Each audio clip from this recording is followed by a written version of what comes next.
Alright guys, periodic maintenance, checking the HST oil level.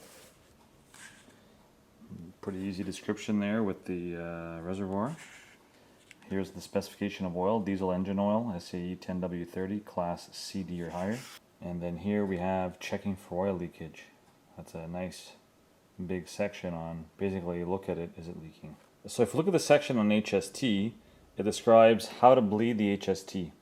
And it says, make sure the drain bolt's facing up as shown in the illustration, okay? And if you look at this little image and you look back, the only way that it's going to be in that orientation is if the snowblower is vertical. And here it says, go for a quick ride, 2 to 3 minutes. You might hear a hydraulic noise immediately after driving. Now this could be because of air bubbles. And then add oil if there's insufficient oil.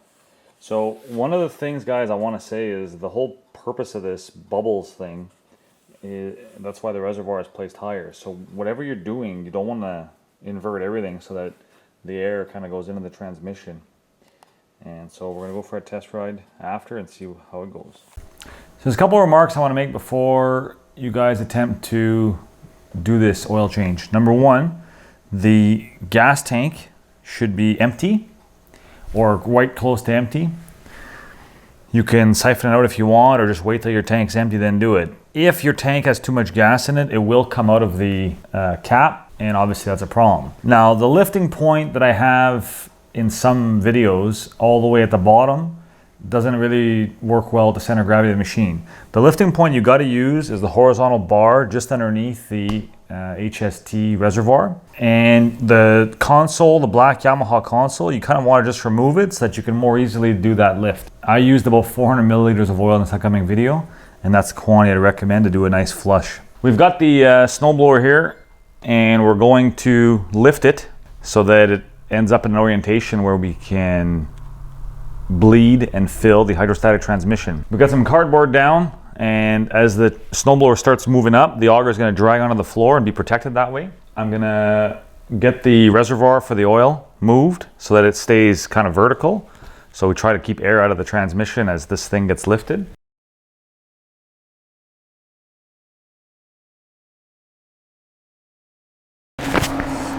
All right, so here we are. Snowblower's been lifted. We're going to take this panel off. I've never had this panel off, so all right. And here is our hydrostatic. It looks pretty nice and clean. Let's keep lifting this though. All right, everybody. So after Badger 2.0 had to unexpectedly leave, I had to reconfigure the lifting points, which I finally chose back here because the center of gravity was off by quite a bit, which is not surprising.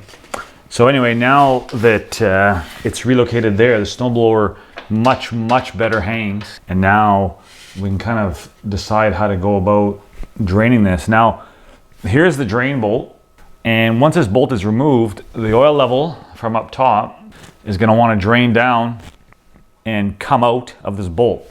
So one of the risks I anticipate here is that the belt that's down here could get fully soaked with oil. So what I'm going to do is dam the area up pretty good with rags. All right, guys, I've got things pretty well prepared. Just so you know, the Allen key that fits in this drain is a 5/16. Okay, it's not metric. So don't go and use your 8mm because I'm pretty sure you're going to strip it. Then up here, I've got an assortment of tie wraps. You can see, you can pause the video there if you want, to keep this container upright. So what I'm going to do is take this bolt out. The oil probably will start coming out. And then I'm going to have to keep the top, keep filling it there to kind of flush it out. Now, one of the questions, guys, is what kind of oil? The book says 10W30 diesel oil. I picked up this gigantic jug of Rotella T 10W30 diesel engine oil. We could debate, does it matter? Who knows? So I filled 200 milliliters of oil. What I'm actually going to do is fill the reservoir up so that it kind of provides that flush. So I've got the reservoir right full here. So let's open this up and see what kind of mess we end up with.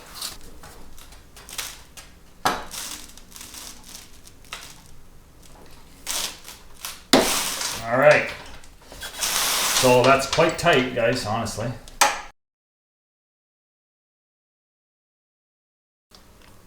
Oh, here we go. The reservoir is dropping quite quickly. Let's put the bolt back in there.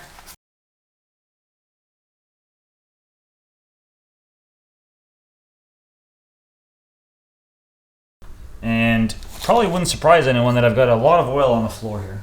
Okay, I'm gonna do this one kind of last time here. What could be close to the last time. So there we go. So the reservoir drains quite easily and quite quickly. So let me top this up to the full, to the upper limit. So I've got oil poured in there. I'm right between the lower and upper. So I'm gonna leave that like that. I'm gonna wipe the area up and prepare to tighten this bolt back down.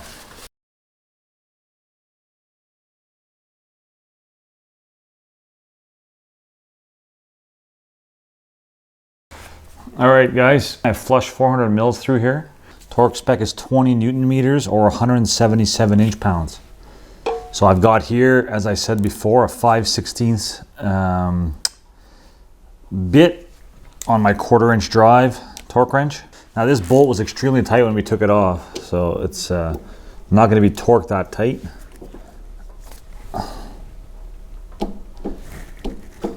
So after making sure that the bolt is correctly tightened down, that there's no oil anywhere, I took a general look around and all the bearings are sealed. I mean, it looked very, very new and in good condition in there.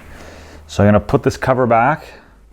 It seems probably in my adventuring I dented the underside a little bit, but I'm not going to bother trying to straighten this out. So final torque spec on these bolts is 10 Newton meters, which is 89 inch-pounds. Okay, now we're gonna get the snowblower down, get the reservoir back, make sure everything's good to go, and go for a little ride. To get the snowblower down and have these straps kind of come up, rest against the console, it could damage the plastic. So I'm gonna take the plastic console off here.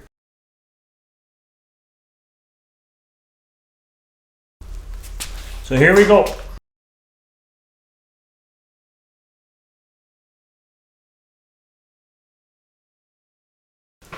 At this point here, we can actually take the reservoir and put it back in its spot.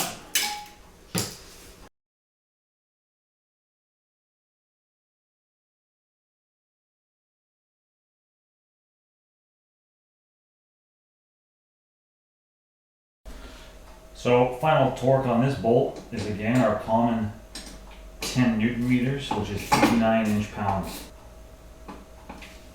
So it looks nice and clean. I see no abnormalities there. We see the golden color of 1030 diesel engine oil.